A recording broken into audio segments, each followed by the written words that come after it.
못해. 나머지 얘네들이 국내에서 지나가면 할수 있잖아.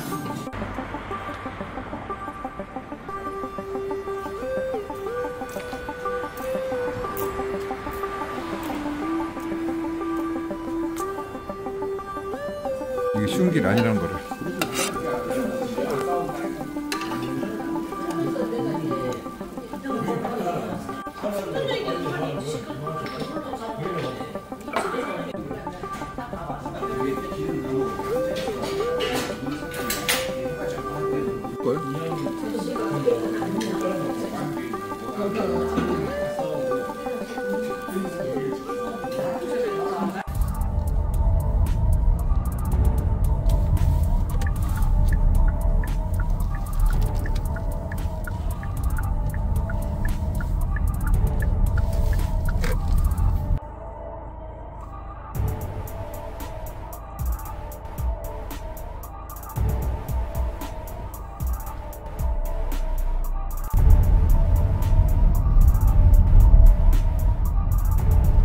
여러분 안녕하세요. 반갑습니다. 헤럴드 경제 서인주 기자입니다. 1월 13일 월요일 광주의 경제, 부동산, 아파트 소식들 살펴보도록 하겠습니다. 자, 본격적으로 시작을 해보도록 할게요.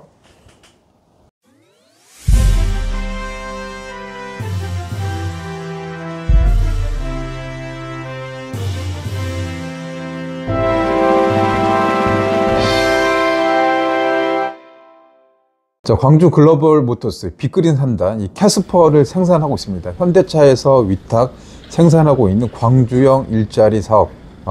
사업 출범 자체가 이 반값 임금을 이 모토로 만들어서 일자리가 없으니까 이게 이제 광주 시민들의 힘을 좀 모아서 대기업 유치에 성공한 사례입니다. 이 절반 임금, 나머지는 지자체의 이제 지원으로 이루어진 이 사업.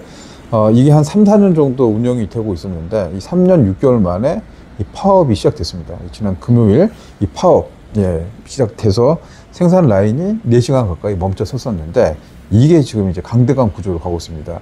노조와 사측의 이 대결 구도, 뭐 임금이라든가 이 복지를 올려달라 하는 게 이제 노조의 그런 이제 주장들인데, 뭐 성과금, 임금 인상 이런 부분들에 대한 이게 서로 안 맞은 거죠. 미스매칭이 되다 보는데 이 상황에서 이 공장을 이제 멈춰서는 파업한다는 거에 대해서 굉장히 싸늘한 시선, 이 눈치들, 눈총들이 나오고 있습니다. 대부분이 이 GGM 파업에 대해서는 부정적인 시각에서 비판적인 날선, 오죽했으면 힘들면 그만둬라 라는 말들이 나올 정도로 이 노조, 민주노총 금속노조 지회, 이 GGM 노조에 대한 부정적 여론이 지금 타오르고 있는 상황입니다.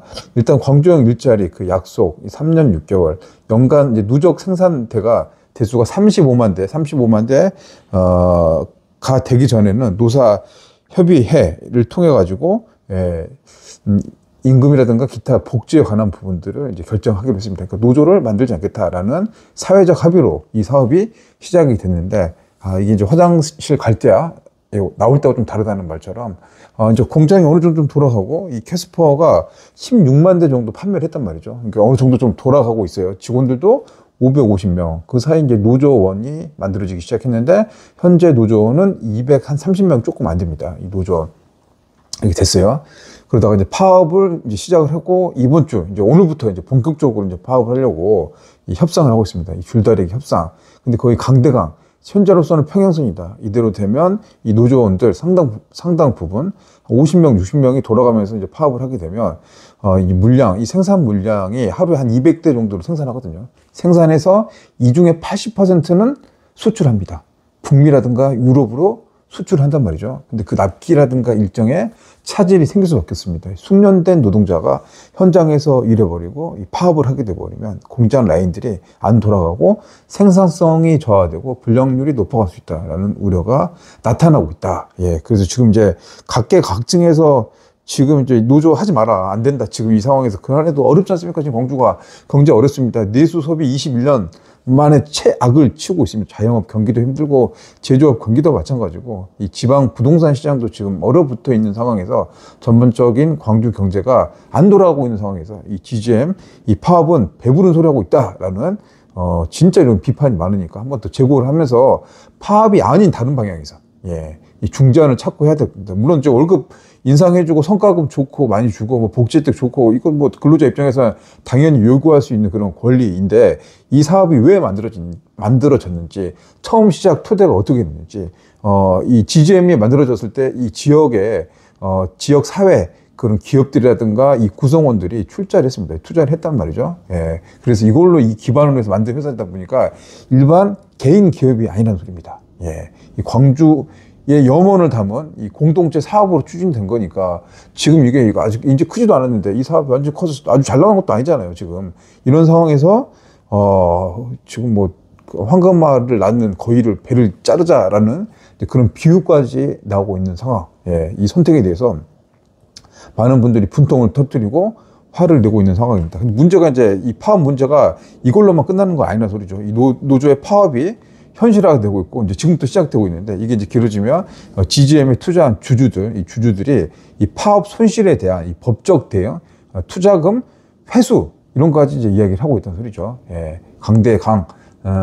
현대차 입장에서도 이 파업이 길어지고 이 노조가 활성화되면 광주에 대한 그런 이제 기업 투자에 대한 이미지, 인식들이 나빠질 수밖에 없죠. 광주 투자하겠습니까? 이래가지고 투자 안 하겠죠. 그리고 지금 위탁 생산하는 물량을 뺄 수도 있습니다. 예, 이거 뭐 최악의 상황이고 이렇게 가면 안 되겠죠. 예, 근데 이제 그런 것까지 염두에 봐야 되는 그런 상황입니다.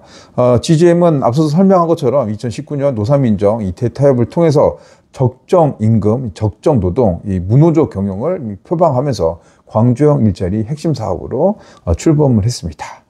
그런데 지금 이제 3년 6개월, 4년이 좀 안 돼서 지금 최대 위기 상황이 나타나게 됐고, 노조가 원하는 거는 월 급여 7% 인상, 이게 한 16만 원 정도 됩니다. 상여금 300%, 호봉제 도입, 자유로운 노조 활동, 노조 전임 활동을 보장해 달라라고 주장을 하고 있는데, 이 주장, 지금 현재 이제 광주 정서라든가 이 지역 및 민심으로 봤을 때는 설득력이 있다, 없다. 설득력 있다, 1번. 설득력 없다, 2번. 힘들면 그만둬라, 3번. 나라도 취업하고 싶다, 4번. 자, 이렇게 이제 여론들이 나타나고 있습니다. 자, 오늘도 GGM의 소식을 좀 간단하게 리뷰를 해줬는데, 이 광주시도 이제 이 상황을 예의주시하고 있습니다. 지켜보고 있고, 이제 중재하는 역할을 좀 마련할 텐데, 극단적인 파업까지 가지 않고 서로 잘 합의해서 광주 경제에 어떻게 보면 이 디딤돌 역할을 할 수 있는 그런 심장이 될 수 있도록 좀 힘을 좀 모아서 이렇게 좀 잘 해법을 마련해 주길 바랍니다. 소비 심리, 한마디로 지갑을 안 열고 있다. 돈을 안 쓰고 있다는 소리입니다. 여러분도 마찬가지지 않습니까? 지갑 잠가버리고 꼭 써야 될 때만 쓰고, 돈 쓰더라도 생각 한단 말이죠. 차를 사거나 옷을 사 입거나 먹는 거는 사실은 이제 하루 3끼는 먹어야 되니까, 뭐 식당 같은 경우는 이제 먹는 음식인데 이것마저도 잘 안 쓴다는 소리입니다. 이 소비 판매 절벽, 소비 심리를 나타내고 있는 이제 그런 이제 통계청 자료들이 있는데, 이 소비 판매액 지수가 계속 떨어지고 있는데 21년 만에 이 최악이라고 합니다. 돈을 안 쓴다는 소리죠. 이 고물가, 고환율까지 지금 겹치고 있는 상황에서 지금 골목 시장, 이 골목 상권은 말대로 초토화를 겪고 있습니다.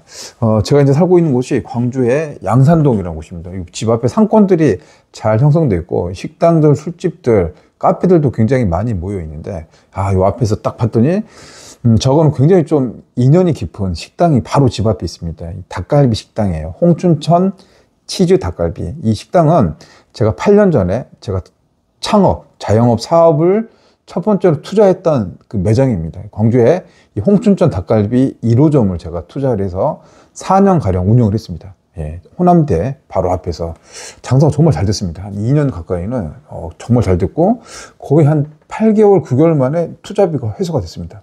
제가 이제 사업을 뭐 잘하고 능력이 있었던 게 아니라 그 시기에 그 당시에 호남대학교 학생 상권 앞에서 그 아이템이 엄청 먹겠다는 소리죠. 또 1호점이다 보니까 성장을 쭉 하다가 2년, 3년, 그때까지도 어느 정도 선방을 했습니다. 그때 이제 제 매장 전화 오신 분들이 매장을 팔아라, 가게를 내놔라 라고 그렇게 했었거든요. 근데 그때는 영원할 줄 알았습니다, 이 가게를. 그래서 계속 가면서 오히려 그 시기에 또 투자를 더 한 거죠. 매장 한 곳을 더 오픈해서 총 3개의 매장을 운영한 적이 있습니다. 그게 이제 횟수로 치면 한 7년, 8년 그 정도 벌써 됐습니다.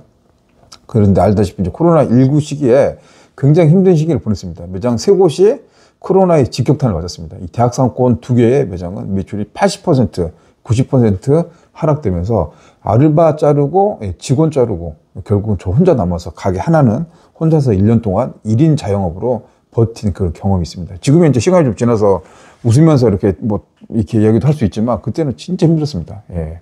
좀 괴롭고 우울증도 들고 가게를 열어놓는데 손님이 하나도 없으면 그것만큼 괴로운 일이 없습니다.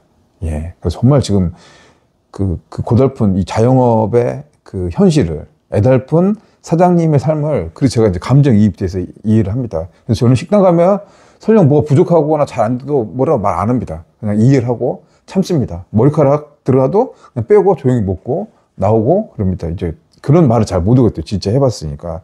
자, 집 앞에 있는 사장님, 홍춘천 닭갈비. 그 사장님이 저를 알아보시더라고요. 저 이제 폐업하고 한 3년 만에 거기 갔다 왔었거든요. 그 식당 닭갈비. 닭갈비 맛있어요. 맛있고 소주 한 잔 먹으면서 사장님 인사해서 그 사장님이 창업을 할 때 저희 가게 와서 여러분 와서 이제 드시고 가셨다고 하시더라고요. 야, 사람 인연이라는 게 이렇게 될 수도 있겠구나. 요즘 이제 경기에 대해서 물어봤습니다. 소비 심리, 장사는 잘 되고 있냐? 이 가게 양산동에서 7년을 버텼다고 합니다.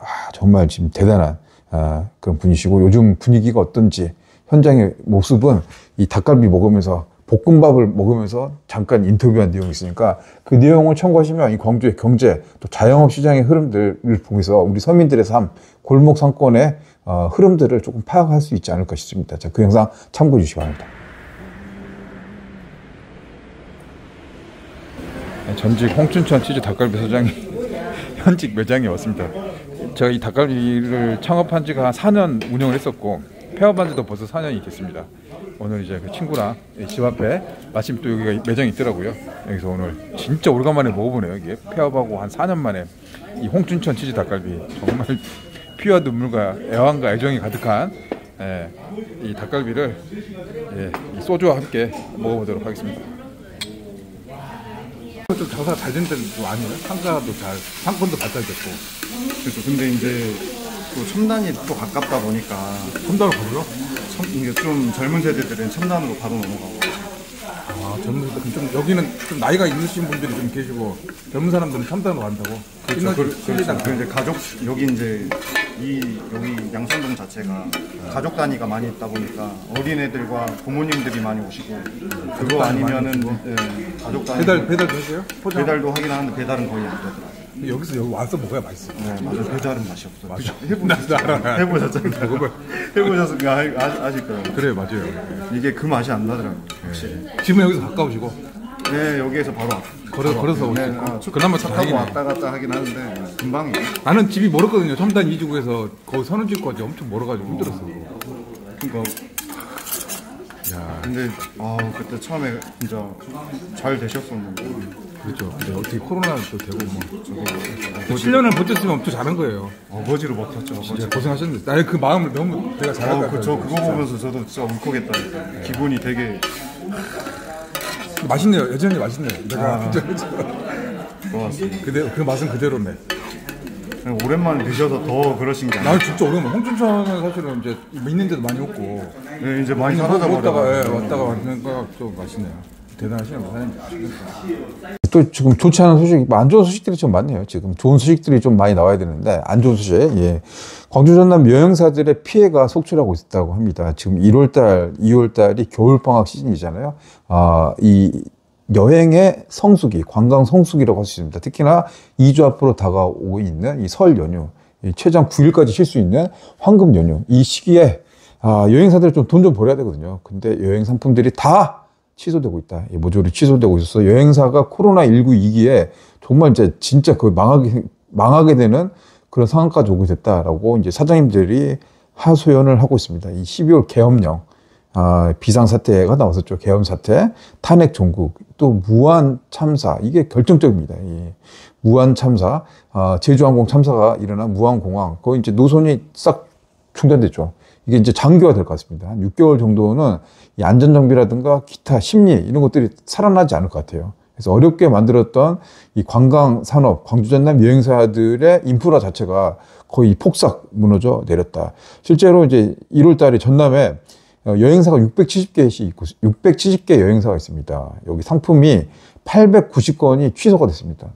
여행 가려고 했던 사람들이 취소한 겁니다. 890명이.